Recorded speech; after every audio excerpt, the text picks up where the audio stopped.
Right, here we go. Look at that.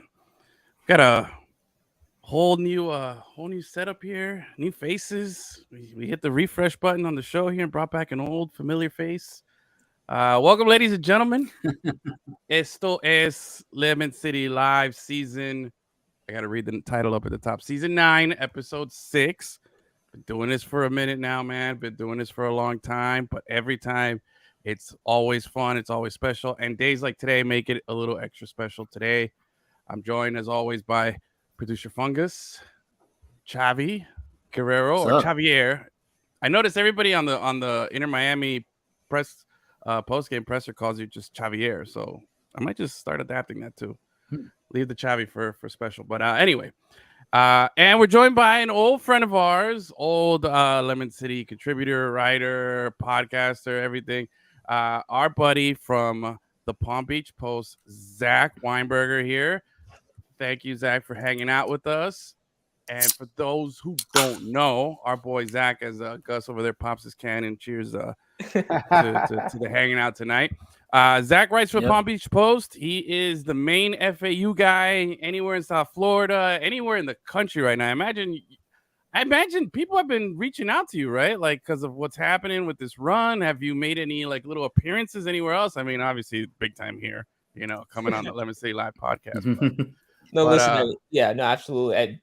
So many DMs from radio stations, whether it be in South Florida or even in Houston, that just want to preview the game and stuff. It's been great, because I usually get some radio appearances maybe within the conference, but it's more national now. So it's pretty cool. You know what I'm saying? It's amazing. Yeah. My freshman year of FAU was like almost near empty arenas where FAU would play, right? And it's like now Madison Square Garden and Houston. So it's been surreal.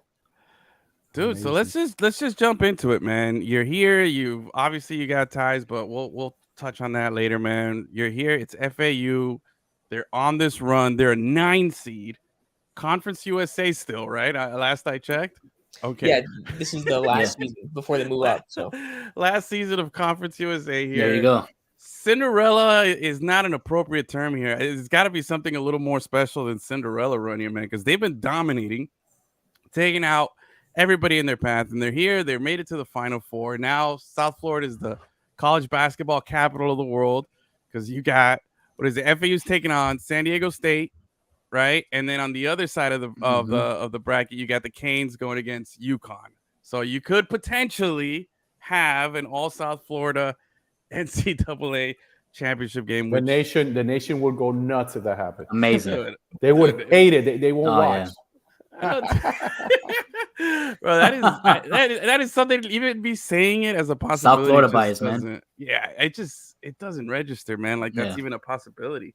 Yeah. But Zach, tell us, man. You've been covering the team all season. Like how do you feel being at this moment now? And you're like you told us before, you're heading out to Houston tomorrow.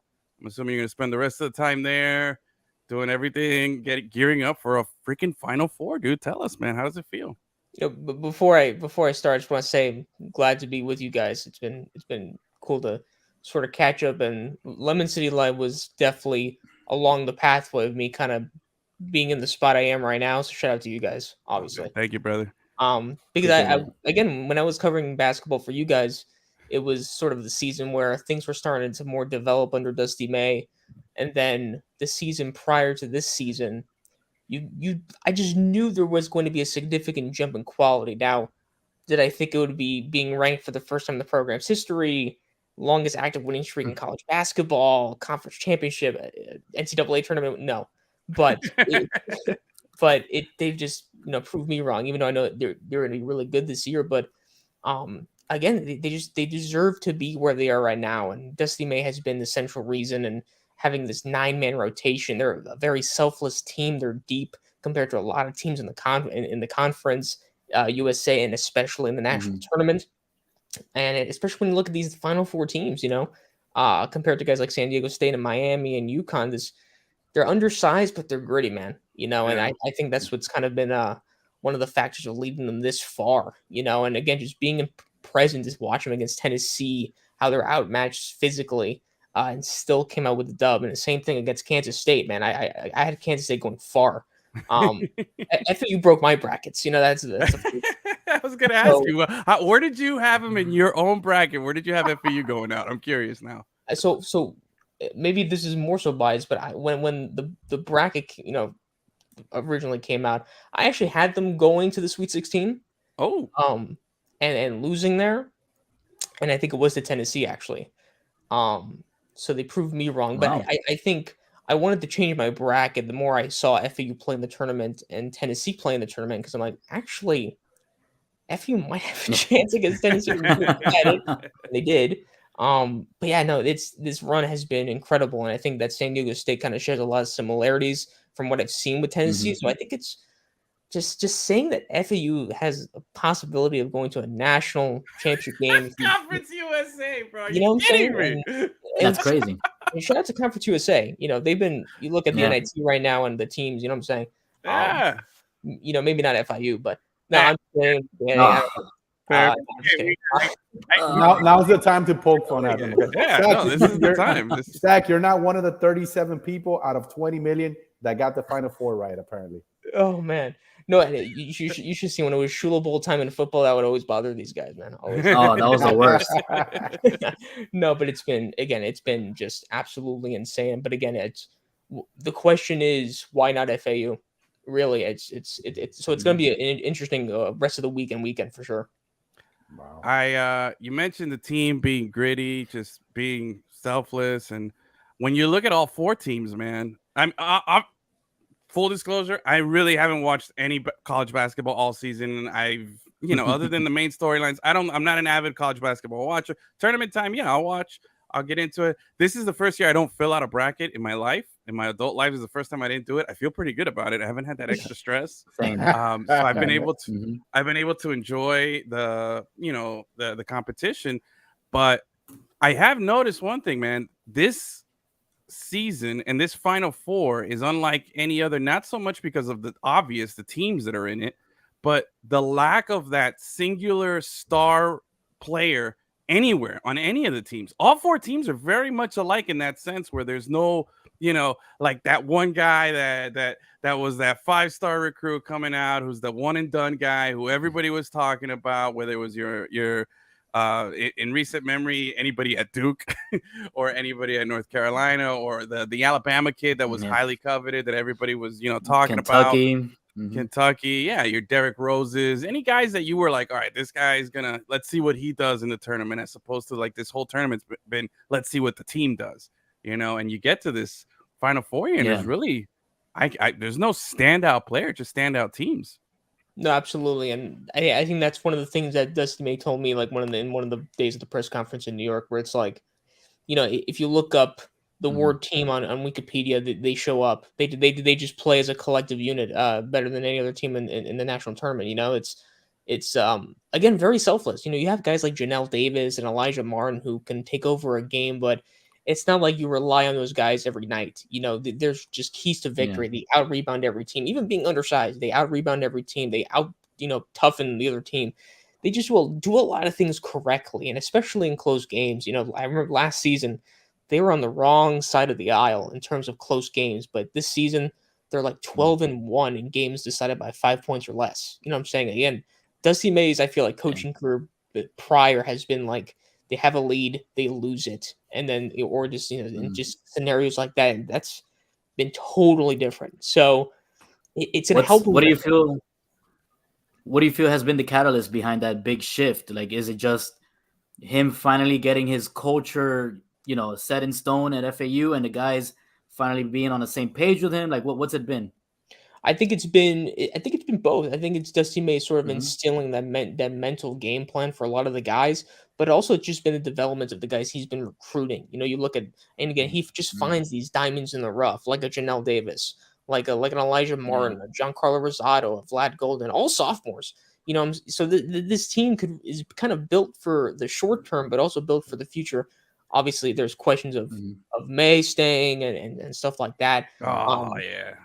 Which again, which I will say that the jobs do keep filling up, so there's kind of maybe some possibility that there could be some extension talks. That's what he said. So we'll see what that is. But again, this team is just built for March in that sort of way. And like you said, a lot of these teams are kind of like they kind of found a game plan. They're not relying on like Kansas State, like a Noel or a Keontae Johnson, So it's been an absolute just winning formula for them. So give us a little background here. How many wins in a row is it now for FAU? Because it's been a while since you guys have lost. It's been a while. I think it might be double digits, maybe 11. Okay. I'm looking at it right now. 11. Yeah. Okay. So listen, two more. What's funny is 13 is the unlucky number, so I don't want to, jinx it or anything. Dude, 13 is good, bro. 13 when you that's in Miami. Miami, 13 is a big number. Yeah. Unlucky for the other team. That's how exactly. You got And let the other team, if you ended at 13, that's cool. You could lose 14, but get to that 13. Exactly. Zach, so you're traveling with the team, you're following them on the Final Four, on this run here. You see the team after they win, their Elite Eight game. How does it feel like knowing that you've been watching this team, these players, and they see you out there, and they're like, because it's FAU, they're not expected to be there, I'm sure, and they're also like feeling like small fish in a big pond, but yet they see a familiar face and Zach out there asking us questions in the post game and stuff like that. I mean, what's your relationship with the team as far as that? You guys are all like, whoa, this is really happening. You know what I'm saying? I think one of the benefits about being kind of covering a small team for a long time is, again, these guys just know you after like 4 or 5 years of covering this team, so like every time you interview Dusty in a national stage, he recognizes me. He says, "Hi, Zach." He doesn't do that with really a lot of other people besides maybe other people in Boca. You know what I'm saying? And even just kind of going to the locker room, you're dapping up the guys. You know what I'm saying? Again, you're still asking the questions that need to be asked. You're not obviously throwing the softballs, right? You have to kind of balance that out. But no, it's been great. I mean, the guys, that's the best thing about them. They're genuine. They kind of appreciate the people that have been there since day one, since their empty arenas, since the renovations and stuff like that. So it's really cool to see Dusty May and the players be like, you're there since day one. It's cool that you're getting to experience this, and it's good for them. I know they want to come off sort of saying like, oh, we knew we were going to get to the Final Four, right? But obviously there has to be some element of surprise to them. It's like, yeah, we're really good. I'm surprised we're this good, So, and I don't even think it's a fluke either or anomaly. I think they can have this level of success. I don't know about another Final Four appearance, but to me, compared to other teams in the conference, I think, especially when you go to the AAC, they're going to be a top team there. So it's been really awesome to win this. All right. Speaking of conference here, we're Conference USA guys. You got some FIU Panthers in here who are not having the best of run here as fans of our prestigious university. Our football team is on the come up, but not where we thought we would be. Basketball team, same. You guys in the interim have kicked our ass at the Shula Bowl. Now you're in the Final Four. All these good things happening in a place that I don't like in Boca Raton. I mean, I'm not hanging out there. I'm not doing anything. Yeah. No, but I'm going to give you, Zach, I'm going to give you a chance here to give us your best sales pitch as to why. Because also on the other side of the bracket, we have the Hurricanes, which we've always felt like it's, I mean, I grew up more of a Hurricanes fan as a kid because before we had FIU, but then, having gone to the school and everything, FIU fans call that University of Coral Gables. So on both sides, we could have the absolute worst thing that could happen to a hardcore FIU fan could happen here, where you have an all South Florida final and it's just like, it's going to be ugly. But I'm going to give you a chance to give us your best sales pitch here as to why we should root for FAU. Why should we even invest a little bit of our fandom into the Owls here? Oh man, no sales pitch. Go cry in the corner. No, I'm seriously. When it comes, you just got to come on. Just root for the underdog. Come on, guys. Let's put the beef aside. Okay, listen. Next year, there's gonna be no Shula Bowl. We're taking a break for a year before we come all back. Let's all just be friends. Let's grab some popcorn, grab a couple of beers. Let's watch this Final Four. Let's root for a South Florida team that is in the Canes, you know what I'm saying? Because again, this is a smaller school. They want the support. Just let's set it aside for a bit. Let's set aside the 40-point leads that FAU had against FIU and the Shula Bowls. That's not helping, bro. That's not helping your cause here, bro. 300 yards. I thought he was calling a truce. I thought he was calling a truce, and he's about to start a war now. My bad. Sometimes I get a little carried away. Yeah. No, but seriously, listen. I have a lot of FIU friends. Maybe they're a little annoyed at me sometimes, but listen, we share that bond at the end of the day. You know what I'm saying? I feel like it's still a friendly sort of thing going on there. You know, listen, brothers, they sometimes they fight with each other, but it's all love at the end of the day. And I think that's just kind of how it is. You know what I'm saying? Is that good enough? Is that good enough? Please root for us. All right. Maybe we'll put away our gang colors here and come together and for a day. We'll see. I'll see how. Honestly, the only thing that I would say that I would add to what Zach was saying is that if you look at like the SEC, who's like the biggest conference in the country, anytime one of their schools is in a final, the rest of those motherfuckers are rooting for that school. Yeah. They have that sort of mentality. You know what I mean? Yeah, but I've never been a conference. I don't like it. I know. Root for the state. I know. I'm just saying. They're the most successful conference, and they have that mentality. Yeah. And it is kind of annoying, but works, I guess. What I will say, if I was put in the position where it was FIU in this situation, I would definitely root for them. But I would need to be taken convincing as well, right? Or it's like, I wish it was FIU in that position. No, but again, at the end of the day, I'm also kind of a South Florida guy. You know what I'm saying? So like, whatever South Florida team makes it to any kind of championship in any sport ever, I'm usually gonna root for them. And especially if they're like the smaller school, like the Canes or FIU, I'm gonna be rooting for FIU. So I don't know, man. I feel like if it was the other way around, FIU was in the Final Four, and we just brought you in to talk FAU and your perspective, I feel like you'd be wearing a San Diego State University hat right now. Whoa. You'd be like, nah, bro, not rooting for you guys. You'd be repping Shula Bowl wins over here still, even though we'd be in the Final Four. I plead the fifth. There's no comment. But come on, man. Listen. I'm not so sure how I feel about this now. But it's also sort of the thing where it's like for us, right? It's like we never had a tournament win ever, and the story kind of like if we again in the shoes of FIU, it's the biggest story of the year easily. Besides FDU beating Purdue, whatever. But like if FIU comes in without a tournament win, they reach the Final Four in hopes of a national championship. How can you not root for that? You know what I'm saying? I see people on social media where it's like, I can't. This is gonna be boring. I don't know any of these teams. The same people are complaining about the same teams always make it. You know what I'm saying? So it's like, come on, let's have FAU and FIU in the next Final Four next year. Let's do it. That I can get behind. Oh, that'd be amazing. Let's do let's look into the future here, man. Saturday's around the corner, dude. You're about to be there. You're gonna soak it all in. At the end of the game, FAU might win, they might lose. No, but what I will say, when I was watching the San Diego State game in Creighton, I was rooting for San Diego State there. I think that's a team that FAU has seen before, whether it be in conference or in the tournament. Again, that physicality, that size that they have faced with Tennessee and Kansas State, that's a matchup I'm way more comfortable with. But again, this team has done wonders in the tournament themselves. San Diego State beat Alabama. Again, all the number one seeds are out right now. Yeah. It's still gonna be a tough game, but I think when it comes to March, when it comes to the close games, when it comes to the keys of victory, this is one of those tournament games. Besides the FDU game, I think that they can pull this one out. I was very uncertain, but still a little confident about Tennessee and Kansas State. This one, I'm like, they have a really good shot. But once again, you can't overlook an opponent, right? I mean, that's just the name of the game.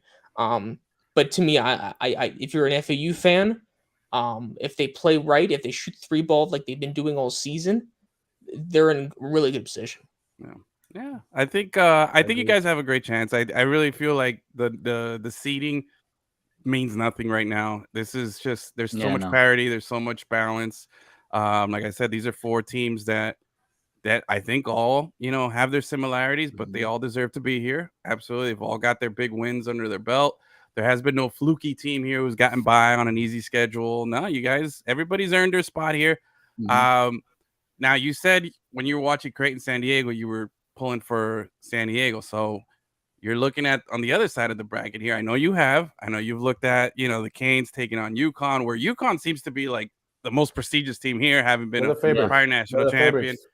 They're the favorites, but they're also only a 4 seed. They're just, I feel like it's still the same. They don't have that premier player. They have, good balance, just like the rest of the teams here.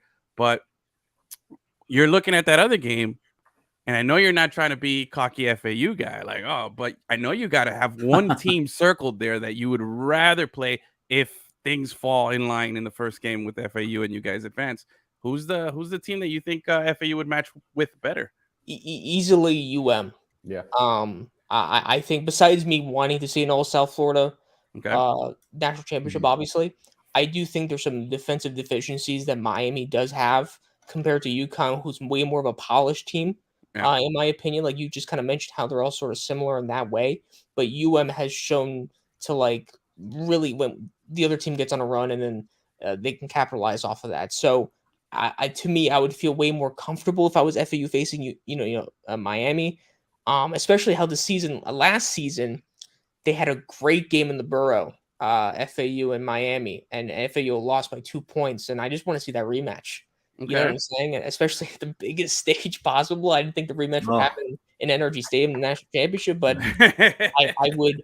I would love to see that, and I think the matchup is way better because just UConn. It's just that experience that just sort of freaks me out. And I think compared to San Diego State and Miami, who just like us don't have that experience in the Final Four and the national championship game, UConn has. So I think that would kind of scare me way more than. But yeah, I think UConn has it, but none of those players have it. So it's anyone's game here. Although I think I'm gonna go out on a limb here and say if it is FAU, UM, or UM makes it on the other side, I think I know who Gus is going for because there's not many Nicaraguans out there balling, and I know that he's a very prideful guy. Who's your boy at UM? Who's the Nicaraguan dude? Norshad Omir. There you go. No way. Look at that. So you got Nicaraguan representation. So number 15. He's the big time defensive presence and rebounder. Oh, that guy's a rebound machine, man. He's 6'7", and these guys got a couple of 7'2" guys. Yeah, Gus has the jersey and everything, dude. He's all about it, bro. Nika for life, fritanga for everybody. I had some fritanga today, by the way. Yeah, nice. 100%. Yeah, man. Bro, the fritanga by where you used to live, Gus, and which is where I live now. Bro, those ladies are always upset. Every time I go in there, they're always like, yeah. They're not upset. Delicious. They're just Nicaraguan ladies, bro. That's how they are. But there's no warmth. There's no, hey, good to see you. And every time I go in there, it's not like there's a line. It's just me. I walk in there and you've been by yourself. And it's like, I feel like I'm interrupting every time I go in there. I'm like, excuse me. Can I have some food, please? Here's my money. No, it's so weird. Is the food good? Yes, the food is great, which I feel like they should be more prideful about it. But every time I go in there, I feel like depressed. I get out, I feel better when I eat. That's the way it is. That's the way it is for people like that. My mom, I can't take her to a restaurant because she complains. I can take her to the finest restaurant in the world. She's gonna say this is not good. This is. So maybe they're just like super proud of their food and they're upset that it wasn't as good as they thought, but it's still great. I don't know. So just eat it, man. Just eat it. Well, the food was delicious. Zach, before we let you go, okay? I know a little bit about you. I know something about you, and I got to ask a question here. Oh, okay. All right. If I know you're a big wrestling guy. Yes. And I know that this weekend you're going to be in Houston, but there's also something pretty big happening this weekend. Yeah, I know. The sacrifices we make. Okay. I'm probably going to miss night 1 of WrestleMania. Great thing is, though, 2 nights. Yeah. Okay.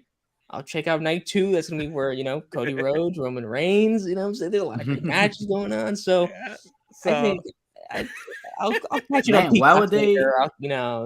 Why would they schedule the Final Four the same weekend as WrestleMania? Whose idea was that? Big time. So they didn't know FAU was gonna be there. Exactly. That's true. No, but listen, that's true. I mean, but seriously though, I mean, I can take not seeing night one, right? I mean, FAU in the Final Four, right? I mean, that's what I wanted to ask you though. If Yeah. you had your choice here, okay, and you could pick what to go to, if I gave you FAU Final Four, no guarantee that they're gonna win, just to go to the game, or front row tickets for night one at WrestleMania. Front row WrestleMania night one, not night two. Just giving you night one here. You got to scalp night two. Come on, what are you gonna do? Because I know WrestleMania happens every year. Well, you get paid to go to WrestleMania. Well, that's exactly what I was going to say. Actually, you know what I mean? That's a great point because when is the next time FAU is going to go to the Final Four? Right. I would love to think it would happen again, but obviously, like Gus said, WrestleMania is every year, man. You know, so no, the answer is FAU. But listen, front row WrestleMania sounds pretty good. See, I know my dude's a big wrestling head, so that's why I've been getting back into it, man. I watched the Rumble, I watched the other pay-per-view that happened in between. Now Elimination Chamber, yeah. Oh, yeah, that one. And I've been trying. I'll be watching. I'm working actually the Final Four night. I got to work, so I'll miss part of WrestleMania. I'll probably catch it on the replay, and then I'll watch night two for sure.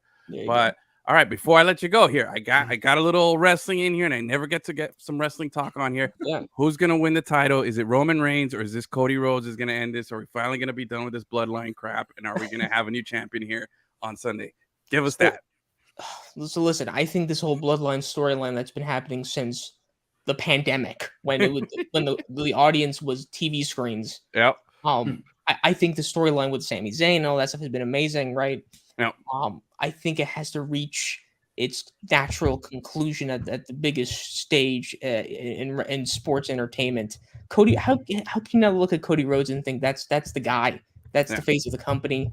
I think Cody Rhodes has to win the titles, man. I think, despite the whole he has to reach 1,000 days. It's just a number. I mean, 900 plus days is pretty good. Yeah. Okay.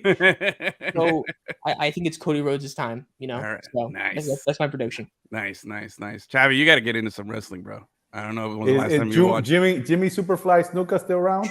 That dude's dead. Dusty Rose, the Iron Sheik. Iron Sheik is still tweeting. That's a good follow on Twitter. Kendo Nagasaki.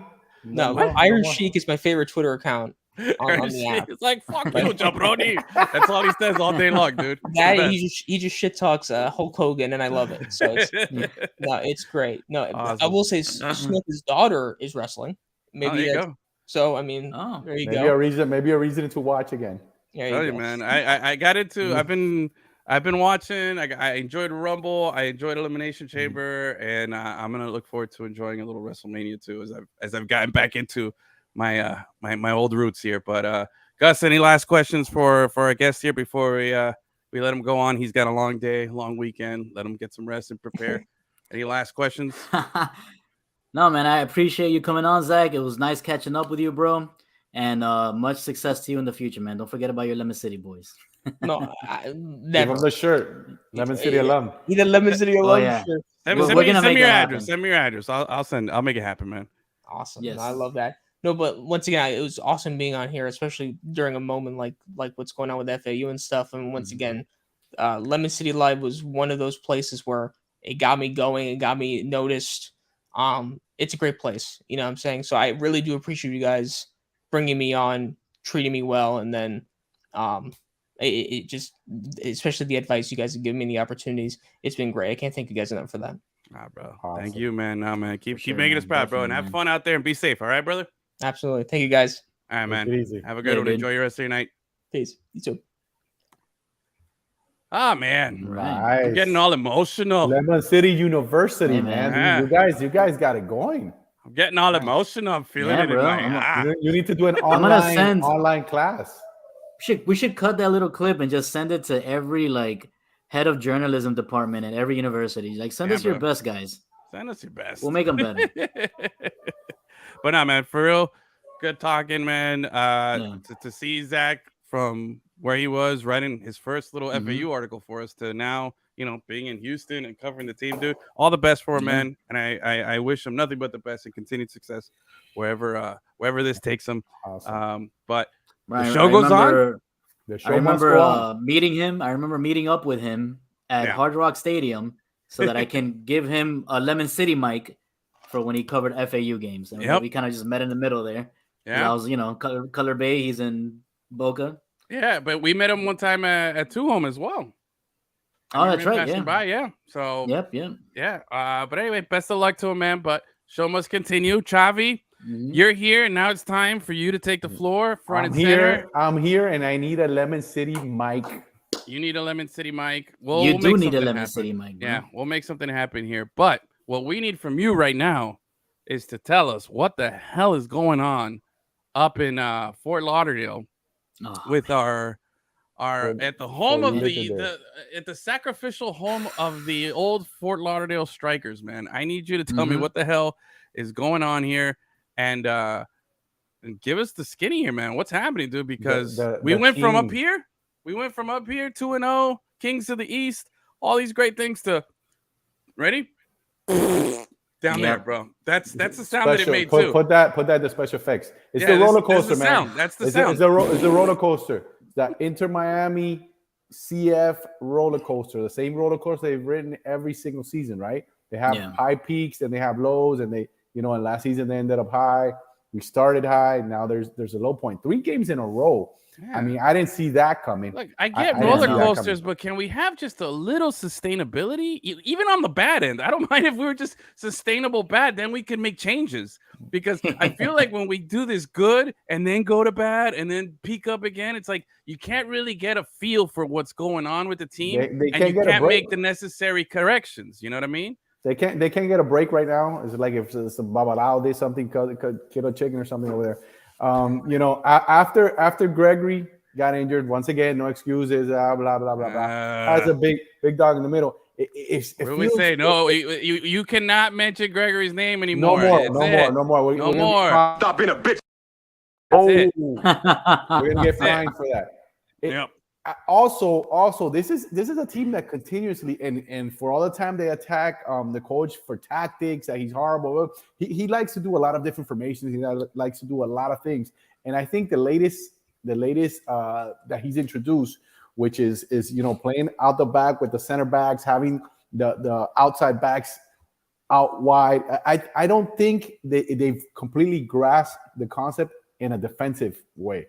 Attacking, they're doing a good job attacking, but the moment that someone's caught up way high on the pitch and it's a quick counter, it's been very, very difficult for Miami to cover the spaces adequately and correctly. Even the last goal that they scored, K. Kamara, the eternal goal scorer, and he owns Inter Miami, right? He seems. I think he's probably scored. I'm making this up. But I'm pretty sure he's probably scored in all 10 teams he's been at least one goal against Inter Miami.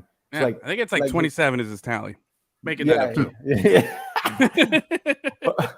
But the team, what was it? It was they lost the ball in midfield, quick counter. It was 7 people against 2. Nobody takes a defensive tactical foul. Nobody fouls the guy and takes a yellow or maybe even a red. But you stop that, and then Kamara gets it and goes in and scores. What happens? The spaces are not being covered.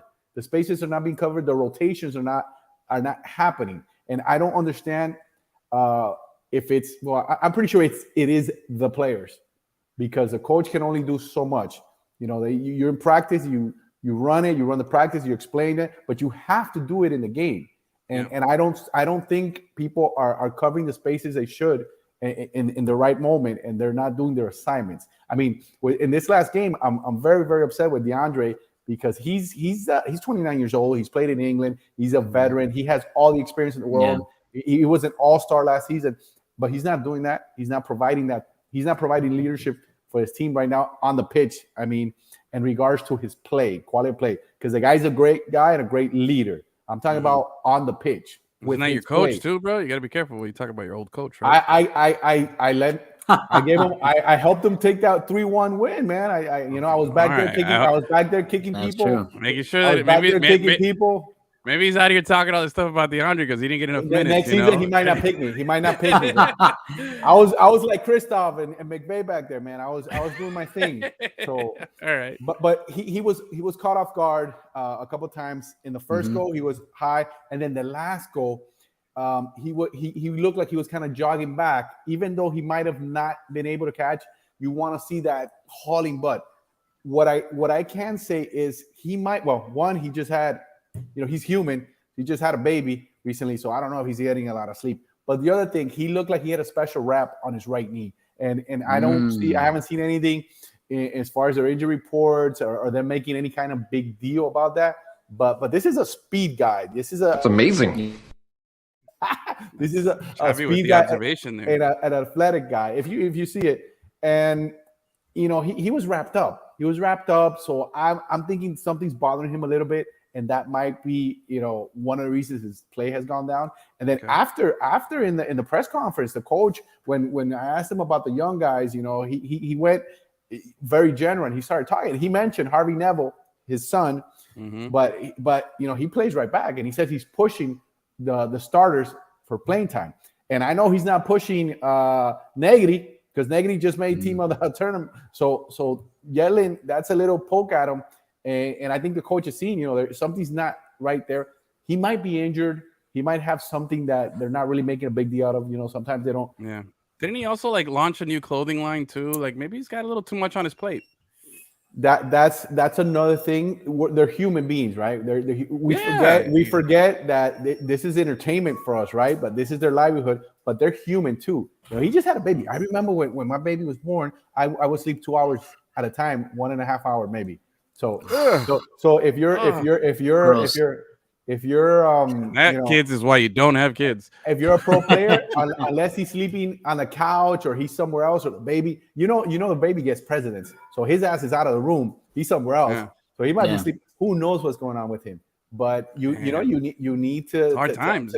It's tough. Plus that knee. So I think hard times, Daddy. I think something's off with him there. But he needs to step it up. He needs to step it up. That's one of the things. Shabby, you mentioned Neville's kid, Harvey James Neville, right? That's his name. You mentioned him. Yes. A lot of I've heard from different people, or I've seen people tweeting or whatever, commenting about maybe he doesn't really deserve the minutes that he's getting. Hey. The haters are in. From what I've seen, I try to be always very objective in regards to what I say when I analyze the player. And I don't think let me tell you, last season, they had Ulloa playing right back a lot of times, covering. And Neville's much better than that. He can play at this level. He's young. He's getting his first minutes too. He can play. You know what? I'm surprised at how young you said Yedlin was. For some reason, he's 20, because we've heard him since he's 15, 16. Dude, I forget how long of a career he's had, because I can go back to him playing in Turkey, in Newcastle, with the Sounders twice. Newcastle, man. All the experience in the world, and that needs to be brought. He needs to step it up this season. He needs to step it up. Well, getting back to Neville, I personally believe that he has the ability to play. I think the minutes he's played well. He's defended decent, and he's attacked. He's put some good passes. I think he's going to continue to improve, like the rest of these young guys there. I don't think it's just. But like you said, it's just nepotism. Yeah, like you said, he is young. I just saw he's born in 2002, June of 2002. He was born a few days after I graduated high school. I was a junior in college. Edwin's a kid. I'm the oldest one of you guys. Definitely be my son. No, he's definitely you are. My son. See, I'm the youngest one on this show right now, and he was born after I graduated high school. Yeah, no. So I don't think it's nepotism. I don't think it's nepotism. But has Neville? Do you think Neville's relying too much on young guys right now at so early in the season, or are they forcing his hand because of injuries and other things? It's a little bit of both, but I don't think he also mentioned in the news conference that that's the way they're going. They're going to go and give these young kids an opportunity. So I think that's part of the plan. The other thing is, next season is when the money comes back in and they can go normal and they can maybe, move people around and bring some more veterans in. But the young people he's brought up, let's talk about Noah Allen. Noah Allen played last season, has experience. Unfortunately, he got hurt. He was having a great preseason. He's ready to play MLS because there's young players in the league. If you see around the league making differences and scoring, Caleb Wiley. Yeah. And in soccer, man, 15, 16, 17, if you're good enough, you deserve to play. You can play and you can make a difference. Yeah. I think Gus, Neville you want to feel old. You want to feel old? Noah Allen was in high school last season and playing for Inter Miami. So yeah, that might be normal. That might be normal in South American. Yeah, Kamashi was 17 and just turned 18. Kamashi just turned 18. David Reed is 19. Is Allen one of their academy guys? Like he got promoted. He came through. Nice. He came through, and then Shanadier Bordelin, another young guy. I think each one of those players is a player that has a lot of potential, and it's a good player, and they deserve to be there. You know, to me, Neville deserves to be there. In the game against what was it? The game, which game was it? Was it Toronto? Remember I said that they were telling everybody that Neville's kid was the one that was off when they crossed the ball in, and Osorio scored. And to me, that wasn't the case. He was with his guy.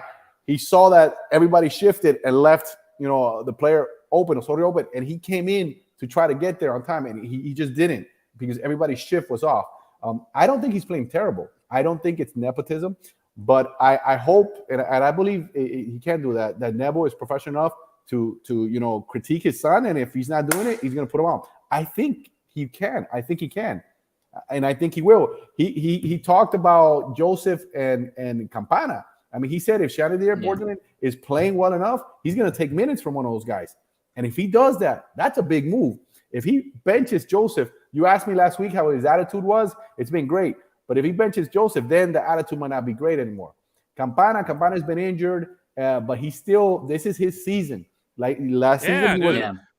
Bro, we were hyping this guy coming in. Yeah, man. We're 5 games into the season. We haven't had a minute of Campana yet. And to me, that is like, we can't have that. Problematic. Like, he has to play this week. They need to fix his injuries. His knee, his calf. They need to figure out what's going on. If it requires surgery, I don't know. I don't have any replacement leg already, man. Like, this is ridiculous. We got to go bionic, artificial intelligence. I don't know what we're gonna do, but we got to get that guy on the field, and he needs to get rolling. For real, man. But the young guys, I think the ones that are there have the talent and deserve to be there. David Reese started. He just played his first minutes in the last game, and against Chicago, and I was a little bit impressed. with the quality.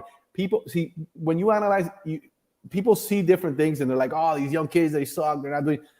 You have to help, let them develop also. But the things I saw from his kid, his first minutes in a complicated game because they're losing, the kid was going and asking for the ball. He was getting it. He was making some good decisions, giving some good passes. He showed he has the temperament. He has the nerves to play. And to me, that's the beginning. That's a great sign. And he has a skill. I think he's got a good foot. And so I'll keep my eye on that kid.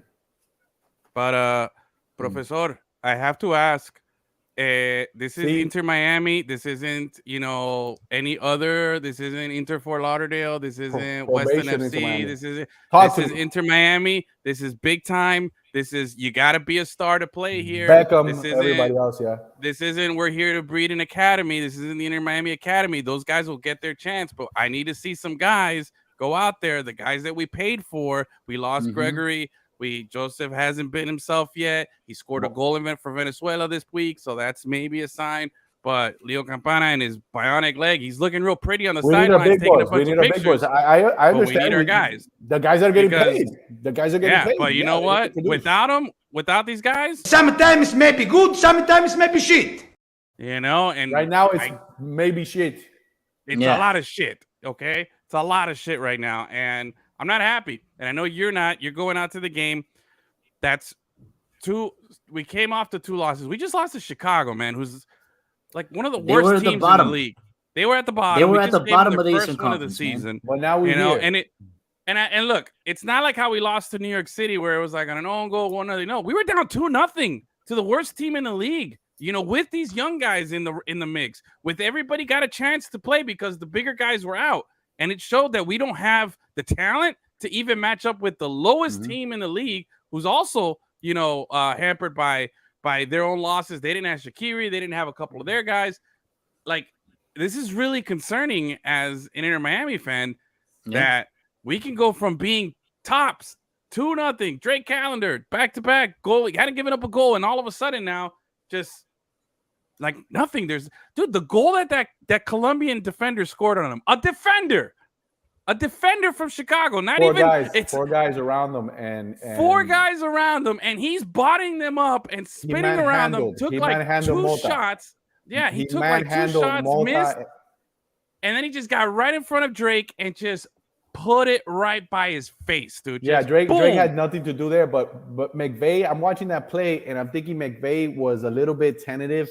He didn't. The ball hit him. It went back to the guy, and I would have liked for him to go and body him because he was just pushing. Like Mota was like a little mosquito right here. He's like, get out of the way. And McVay gave him too much space. I wish he would have gone when the ball was being fought at the feet and put a little body on him and make him feel his 6'4" frame and chest. Something.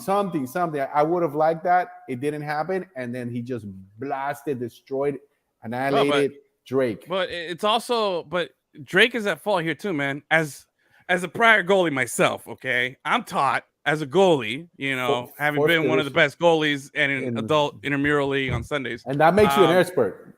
Exactly. I can talk about this. You got to make yourself big. You got to make yourself big. And he didn't do that in that spot. You got to come out and attack. If you're 4 guys, if your defense is letting you down and it's a defender there, it's not Leo Messi.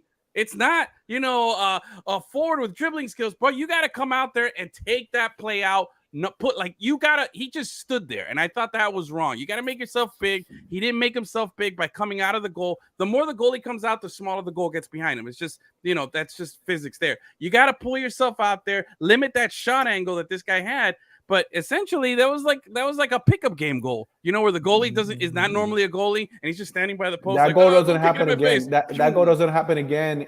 No, because if it does, 15, I'm benching 20, Calendar. No. In the next 15, 20 years, I'll play with 10 guys. I'll put a cone out there. Just put a cone in the middle of the last person at fault there was him. Calendar just got annihilated. I wouldn't blame him for that. I'm pissed at the 4 guys standing there. I'm pissed at the 4 guys standing there and nobody got it out. Just like the third goal. The guy gets the ball, he steals it. Kamashi chests the ball, tries to give it to Yellen. Yellen doesn't make an effort to try to get to it. And the kid takes off, gives it to Brian Gutierrez. Gutierrez is surrounded by 5-6 players. No one bothers to tug a shirt, take a yellow card, hit him. I would even take a red. Hit the guy, knock it, stop the play. Nobody. Kamara is all the way wide open, just walking in the freeway. He's no toes, nothing. When everything's green, no toes, you go.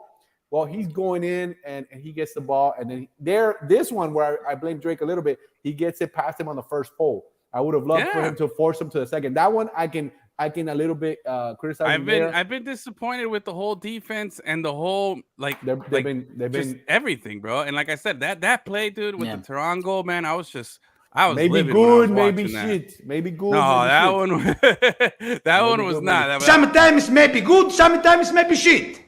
And at that moment, it was nothing but shit. And I don't like that. It's been No, they need to find their mojo again defensively. They need to tighten up. They need to. To me, it's the rotations when they get caught off guard. So what I would like to know is, are they going to continue to play that? Going up with their wingers, their outside backs, going up and getting caught in formation, or are they going to start maybe leaving the line of 4 a little bit further back, or controlling where with Negri goes, Yellen cannot go past. I think those are decisions by the player, because in one of the goals it was the same thing. Negri lost the ball up top, they got it back down, and it was a counter, and they switch it, and Yellen still caught up. He was way behind, and he's still trying to get there. They switch it, and they tap it in because he's out of position. So we have those 2 guys up there and all this space right behind them, and they're not coming back. Nobody's shifting. The pivot guys are supposed to, get to these plays. They're supposed to pivot and get to those plays and slow it down at least. Nobody's doing any of that. And Javi, you know what you're telling me? You're telling me a lot of things wrong. And when there's a lot of things wrong, then there's a big problem here, because we already mentioned you playing the young guys. You played the young guys. They got their opportunity. You saw nothing. You've had the young guys had their opportunity from the beginning of the season. Bryce Duke hasn't done, anything to be proud of all season, and he got his opportunity. He's let me down. You got, Joseph. There's a lot of negatives here. Franco Negri, hey, scored a goal, hell of a goal, good goal. He had a pretty good game. Stefanelli stepped up there to an extent. Pizarro hasn't played. Pizarro didn't play bad this game. I actually was watching the second game. But he didn't play great. But you need someone to play with. You need someone that's social with you, man. Listen, I get all those things, man. But the problem is there's a lot of things wrong.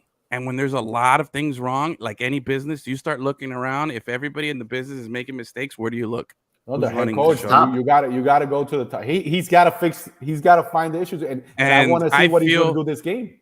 And I feel like this is the big Achilles heel for Neville.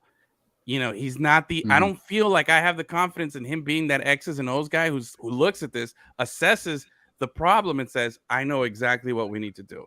I feel like when guys aren't playing well, he's a good communicator, he's a good motivator, and this and that. But this, I feel, is going to be a very difficult challenge for him.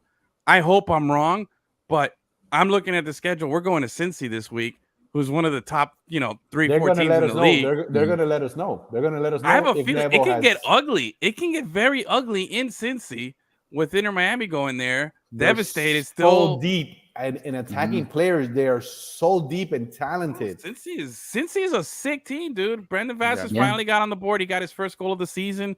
So he's that's just what we needed. The sleeping giant, their big goal scorer who hadn't scored all season, got a goal. He likes Inter Miami. He usually puts one on them too. Exactly. This is the new Kai Kamara. Yeah. And man, I don't know, man. I'm not convinced with what's going on with Inter. This, to me, is the lowest of the low right now. The loss to Chicago, the third straight loss that we lost to, the fact that we're in year 4 now of the team. But is it really? Still, I'm not making excuses. Yeah, it is, man. Making excuses. We have an owner. What? Look at Nashville. Nashville's not going through all these things. They started the same season that Inter Miami started. They're not going through this. They didn't go through St. Louis is 5-0, man. St. Louis. The sanctions were self-brought on. I agree. Of course, no, absolutely. But it affects the team. This is a problem that's affecting not just on the pitch with the coach, but above. What do they say? Ownership. It's not how you start; it's how you finish. Bro. We got to give it a little bit of time. You got a young team. I get it, man, but we're so many years into this, and we're at this point. Right. The project. Honestly, the reason why I asked about the young players getting playing time is because at this point in the project, we shouldn't be. Oh, okay, we're gonna go young. We're thinking of. I don't know if they're thinking of the future or whatever, or maybe they just think that these young guys are better than the veterans that they have. But that doesn't seem like that's where we should be at this point in the Inter Miami project. We should have the established guys that are leading the way. You know what I mean? And taking us to victories and everything 100%. Like that. That's not happening. We have way more questions than we have answers. We have way more questions than we have solutions, and that's what Gus I think is trying to say there. And I agree 100%. Like I'm just scratching my head, going, dude, like what? How are we gonna fix this? How we've gotten ourselves into this hole after starting off so well? Like, man, just head scratching stuff, man. Again, yes, absolutely. Yeah. I agree with you. Neville's going to show us. Neville's going to show us who he is, what he knows, what he can do. What is he going to do to adapt and change the circumstances? This is a huge game. Cincy is a huge. Oh, this is the biggest game in Inter Miami history. You lose. I don't know about that. No, it is, dude. It is considering the circumstances of the fact that this is year 4. Game 6 out of 34. Game 6 out of 34. Yeah, but it's the expectation of where they thought they would be at this point and where they could possibly be in reality is so vastly different that it's head scratching. It's panic button smashing if you're anybody in the brass and this. And if your seat's not already on fire, your ass is gonna burn if you're Phil Neville if you lose this game. It's not even a hot seat anymore. I think it's more. I think it's more on the players' hot seat than the coach right now. I don't think they'll. Yeah, but you can't get rid of 11 players, Chavi. You know that. You know whose head is on the guillotine for the whole team right now. It's Phil Neville. And if he has a bad game, he might not even make it back from Cincinnati. His son might have to fucking buy him a ticket. I think it's that bad. I think it's that bad. I think if you drop a 4-0, 5-0 like they did Austin last season, then we have to start looking I think it could get that bad in the sense that, like, look, he's with every game that passes, he's gonna have less and less allies, and people sticking his neck out for him. And Beckham's always gonna have his neck for him. I don't think Beckham will ever be like, nah, hey, we got to do this. But there's other people involved here, man. The Mas ownership, the other people, everybody's gonna be like, yo, we want something. We need something better. We don't want, because with every loss, he's the head of the ship. He's the head of the ship. And with every loss, it makes the potential of a Messi acquisition tougher and tougher to sell because your team's playing like shit. So we'll see. But big game. I don't know if the biggest in the history of the team. But I definitely it's a big game, and it's going to have a lot of repercussions for the season. If now you gave me all the negatives. Now, if somehow Phil figures this out, somehow he makes the rotation, that he gets the players played, and they pull out a 1-0 victory at Cincy, let's say, or a 1-1 tie or a 0-0 tie, and they hold this team to 0 in their home and play solid defense. Then we look at him differently, right? So I'm going to wait till this game is over, and see what happens. I think if he wins, if you have a tie or anything like what you just said there, I think it just extends the fuse a little bit, But I don't think it sounds like your mind is already made up. I think your mind is already made up. I just think the fuse will be extended, but I don't think the fuse will be extinguished. I don't think it'll calm all the fears and like, oh, everything's going to be all right. And I think you still got to worry about it. Now you come out, Leo Campana shows up, and he gets you a hat trick. Possibility. And you win 3-1. Possibility. For nothing. And you show, but here's the thing: you got to show not only on offense but on defense. You got to have a complete game. Phil Neville has to coach the game of his life here and have a complete game to extinguish all that flame around. That's the thing. That's the thing. Offensively, Inter Miami is fine. They're one of in the Eastern Conference at least. They're not at the bottom of the barrel when it comes to goals scored. You know what I mean? They're near the top. They're not the best, but they're near the top. Exactly. So when those guys get it going, it'll be even better. But defensively, they're giving up too many goals. Yeah, that's bad teams. I agree, and it's the way they're playing. Yes, and soccer's rough. Soccer's rough when you're playing a style where you're gonna constantly be giving up a lot of goals. You better be scoring a shitload more goals. They should be scoring like at Atlanta's pace if they're gonna be giving up the amount of goals that they're giving up. They don't have Thiago. They don't have a Thiago yet. Hopefully, we'll have a Messi. They don't. Hopefully, we'll have a Messi. Hopefully. You want to talk about that a little bit? Well, the new reports, or They said about, that the MLS the MLS supposedly they're in agreement that the teams in general, the whole team, all of them would get together to pay Messi's salary, and he would decide where he wants to play, like where he can go to whatever team he likes. Yeah, those are things that have been put out there. How basically it'll be Messi League Soccer. The MLS would be the Messi League Soccer. If that happens, and it's happened, if that happens for sure, Miami has to be the favorite. I mean, I don't see. But then they mentioned New York, and they mentioned other places, LA, places where they already have solid in place. And imagine Messi stepping into LAFC. Yeah, I'd like to see that. Stupid. Then now they will be able to contend for tournaments, international tournaments. They're going to be a power in Champions Leagues, and even the Club World Cup and all those tournaments. Yeah. Then it's a different thing. So the scenario for that has changed a little bit in regards to Miami, just like you said, because it's a little bleak down here. So this game is really important. I'm not in the most important game of the history of the team franchise. I'm not there yet. I don't believe that. I will convince you. But it is really important. What you're saying, that they're still going to put a little bit of fire under the coach, and he needs to produce. He needs to show, and this is his season. Remember, he only has a 1-year contract. It's not like they extended him. It's not like they were super, because we're talking about Beckham. Oh, he's his buddy, and his buddy didn't give him a 2-year extension. His buddy didn't give him a 3-year extension. He gave him 1 year. Yep. So I'm not so sure how much buddy in business they are. So this is a tough game for the Yeah. coach, and the players need to step up. But you know who needs to step up? All those veterans. You know, you guys are talking Yes. about the young guys. The young guys are just there to add a little bit of, you know, some ingredients, to add a little bit extra to the team. But the veterans need to step up, and they haven't done it. They haven't done it. Joseph, come back and please score a brace. Let's see. You know, Yes. Campana, get out of injury, get out of, you know, the medical room, and come back and score one or two, or at Look, least hot and cold therapy. It keep works. that defense, you know, up there, worried about our players, so they can't just fly. Their players can't just fly by and not worry about anything up there. Bueno. Listen, we'll see what happens with Inter Miami. But the fact of the matter is, we got a few minutes left on the show here, and there's another team in Florida who's actually playing pretty well, and Gus happens to cover them. They're a rival, but they had a big win. It wasn't a full strength Philly squad, but it was a very bigly win. But it wasn't a full strength Orlando team either. They didn't have their best goalie, they didn't have their best player, and they still went into a place that hadn't lost at home in 13 matches, and they took the dub. They took the 3 points over Philly. They went up to the to the Union, beat them 2-1. I think was the final score. Yeah, and yeah, man. So Gus, your floor is yours, Mister the new Orlando City guy. What's up? What do you guys?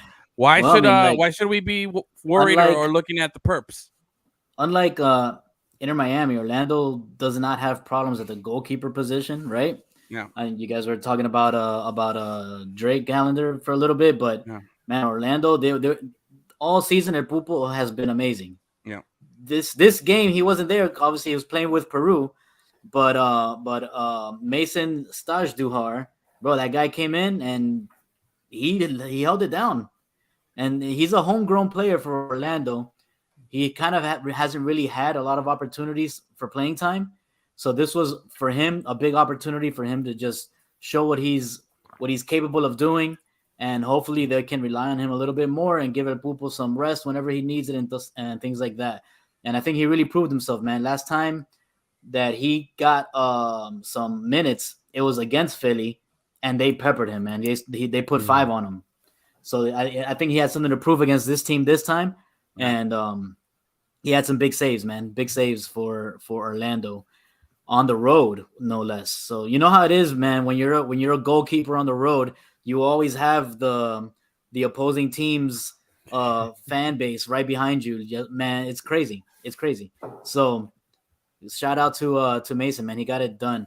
And not Orlando only that, jumped all the way to 4th place in the East right now. 8 points. Only man. Atlanta, Cincinnati, and only New 2 England more than Miami. Only 2 more than Miami. Orlando. That's true. That's true. But the thing that Orlando does very well is that they don't give up a lot of goals. I think they've only given up 4 goals all season, which is ranking defense them near the top of the list. Mm-hmm. Yeah, bro. Defense wins championships, but they don't score at a high rate. So looking at that's why Orlando could be even higher in the rankings, but they tied a lot of games. They drew a lot of games. They've only lost 1 regular season game all season. Yeah, I'm looking at their schedule right now. So they had a 0-0 draw at home against Cincinnati to open the season. Then they went 1-1 in DC. They did lose their next game. They opened the season winning against the Red Bulls. Oh, I'm sorry. Yeah, sorry. Red Bulls 1-0. Then a 0-0 draw against Cincinnati. Then they traveled to DC 1-1. Then they went back home, took on a Charlotte team who is kind of was in a similar position. They had struggled to start the season, but Charlotte's a good squad, and they lost 2-1 there. But then they bounced back with a big win against Philly, and now Orlando is at home again this weekend, taking on Nashville. So we'll see how they do here. But as of right now, Nashville's a good team too, man. Nashville's sitting in 6th, and right now Miami is holding on to that 9th spot in the rankings there for the playoffs. So is that a play-in game? I don't know how they're for the playoffs. I think 8 and 9 are play-in games. Yeah, or it might be. Is a play-in game. I think so, probably. Well, Philadelphia's right there with Inter Miami, so if we got problems, they got some problems too. But I don't think if Miami in their last 3 losses, if they were, fighting and they just, narrowly lost, or maybe they lost 1-0 all those games, something like that, Yeah. I think we would feel a lot differently than losing, 3-2 to last place Chicago. Yeah. No, I think that's the problem. I think that's why we're reacting the way we're reacting. Yeah. There's a big difference between 1-0 and being down 2-0 to the worst team and having to come back from 2-0 and then doing that and then losing at the end is tough, man. It's tough. Mm-hmm. And then the 2-0 drubbing in Toronto against a team that everybody thought you would play well against, and then the 1-0 own goal. It's just been bad. It's been building. It's snowballing. It's been snowballing. And they need to stop this game. Unfortunately, if Miami would have just tied, if they would have kept that tie at the end of the game, they would be the 7th seed right now. Yeah, that's a huge difference. But 1 point, that 1 point makes that big of a difference. Yeah, looking at the schedule this weekend, there's some nice games there. Some nice games. We'll check it out. Anyway, got time for a quick little USA talk? You think? How are we on time? Let's do it. Let's do it real quick. We're already past the hour, so might as well. Might as well. So U.S. men's national team had Nations League action this past week.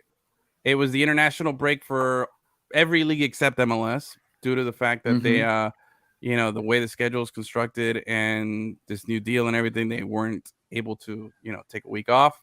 So that's why we had these games with a lot of teams and a lot of players missing from their teams. But with that being said, USA brought out a really good squad with them on the road. Interim manager, had a good showing.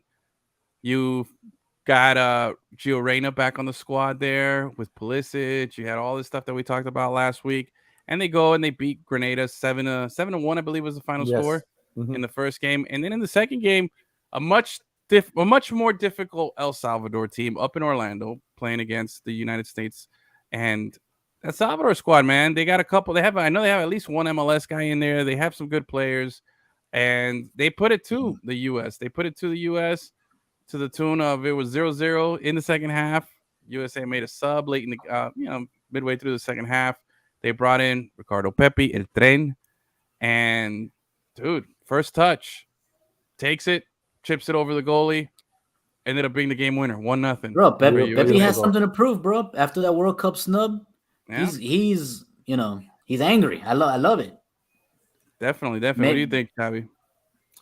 I think that Burkhalter looks like a fool for leaving the kid after he told him, hey, you need to leave them on us, go to Europe, and so you can be considered. Blah, blah. He does everything he says. And then he takes the MLS guys. He didn't have a great beginning up there, but he's developing. He came in and he showed a skill set that's necessary in any team. I liked Anthony Hudson the way he put a team out to go.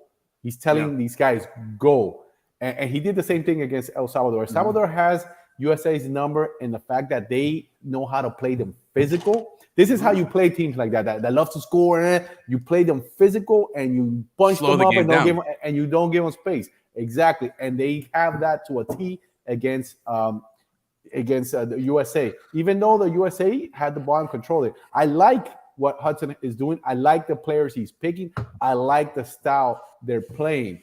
And one thing that we talked about last time, Hudson, he's temporary, but man, if things keep working, can he be less, not so temporary? And maybe Burkhalter could be pushed. But real talk. Is Hudson a Band-Aid or is he a cure? That's what you have to make that evaluation. Well, he's put there to be a Band-Aid. But if the team is performing, if the team is winning, if the players, he's picking great players, and the style is more exciting. It's not the Burkhalter kind of like let's attack, but let's defend. Let's go for that. The defense super tight first. The team looks good. Miles Robinson came back from injury, looked like he never left. There's a lot of interesting young players, Team USA, and it looks like it's a deep squad. I'm very, very I'm looking forward to the development of this team and for the World Cup here. This team, it's going to be a home team, and hopefully something can happen. Maybe they can do like an FAU run. Maybe. Maybe they can do an FAU run. Maybe something like that could happen. You know who I like? You know who I like? I like that they put in Cendejas because he's one of those old school kind of like 10s. So he gives Polishek, he gives Reina a little bit of freedom when they're in there too. And these guys, all these quality players in there, once they get it together, they can move that ball around. They can put it in. They're building something. They're building something. What I like is I like the Zendejas. I feel like he's fitting in nicely. Unfortunately, I read somewhere that Tyler Adams not looking good. Looks like he's injured, out for the rest of the season. Yeah, surgery for hamstring. Surgery. But you like to see the chemistry between the McKinney, Brandon Aronson off the bench, the Pulisic, the Musa, and lately there's been some talk here. I don't know how familiar you guys are with. Let me see if I get this name right. You got the inside scoop though. Folarin Balogun. Folarin Balogun. I don't know. I'm hoping I'm pronouncing it right. But homeboy right now, I believe, is the third leading scorer in Ligue 1 out in France. En France. En France. He plays for Stade Rennes. And he's the third leading scorer. He's a Arsenal player. Okay. I don't know how familiar you are, Gus. He's an Arsenal player on loan. He came up through I think he was born in New York, but raised in England. He was part of the England youth squad. Anyway, he's kind of like right now, like that high school player or that guy who's about to enter the transfer portal in college football, and he's kind of highly touted. And he's going out, and he spent the last week going around the United States on tour, basically. Like, let me check this out. Let me see what's up, because he has eligibility still to make a switch to the United States. Now, this dude is pretty much exactly what the United States needed during the World Cup. A bona fide number 9. That's what this guy does. He wakes up in the morning and he scores goals. Okay, this guy's all over the pitch. He's sick with it. He's got that swag too. He's playing out there. He's had some really good performances, and now there's talk, and it's looking like, if you read between the tea leaves here, apparently he's gone and deleted everything on social media related to like England. He's pretty upset. Seems to be upset because he feels like, he's kind of like a trend. Let's keep it in our NCAA terms here. He's on that Kentucky squad, but he's like the 6th or 7th man on the squad, and he wants to be the number 1 guy right now. And he's like, this team is loaded. You guys promised me I was gonna get some PT, and I'm not. And maybe I should enter the transfer portal. So that's kind of where we're at right now, and it's picked up steam. Now, a lot of people didn't know who this kid was. A lot of people didn't know who this guy was 2 weeks ago, and a lot of people are learning about him still, myself included. But he's got a resume. He's got some impressive. You got to pull up the highlights. He's part of the Arsenal Academy, so he understands. He's coming. He's not like Freddie Adu, he's not like a little 16-year-old kid we've never seen, or comes from it's coming from big time here. You know what I mean? So this could be, and apparently, who else is in Arsenal? Goalie. Goalie. Gus, Matt remember Turner. how you asked Miguel Yes. USA guys? Yeah, the goalie. Yes, we don't need to relive that moment. I'm not gonna put you on blast here on the show. I'll do it after. Anyway, so Matt Turner, who's the goalie for Arsenal, and obviously knows this guy, has been getting in his ear, like, bro, come on. He's the double agent. He's like, we're teammates here in Arsenal. We could be teammates on US, bro. Let's go be the guy, bro. We're ready. We're primed. World Cup is in the United States. I saw Matt Turner was being interviewed somewhere. I think it was ESPN, and and he was saying that when what's his kid's name again? Folarin Balogun. Something like that. Balogun. Yes, that when he went to he was with Arsenal during the preseason, and the two of them hit it off immediately. He said, so I think that's a great sign. So You I know, like it. I like Yeah, it. something to keep an eye out for and keep Yeah, yeah. watching. We'll see what develops. USA now moves on to the semifinals where they're going to play against Mexico in the Nations League Cup. I think in June is the next game. So we'll see. We'll be back to MLS action. But I think this is a good spot here to put a little bow on it, wrap it up, and thank Chavi, thank Gus, and thank our special guest today, Zach, for hanging out with us, joining us before his big trip to Houston in the Final Four. I think it was a great show today, man. I had a lot of fun. This was a good time. Went a little long, but it's always nice when it's with a guest. And any last words here, guys? Any last spicy sports nuggies? Anything you got there, Gus? I don't have anything. Okay, good. I don't have anything either. Chavi, how about you? Let's go, Neville. Let's go, Neville. Let's go, Inter Miami. Let's get some wins. Let's hit some goals, and let's regroup next week and talk some more shit about the team. All right. Let's shock the world. Shock the world. Yeah. All right. All right, guys. Thanks so much for watching, hanging out. Big thanks again to everybody who came out. And be sure to hit that subscribe button, hit the like button, share this show. If you're listening on the podcast later, thank you so much. Be sure to subscribe there as well. And have a great night. We'll see you next week. All right.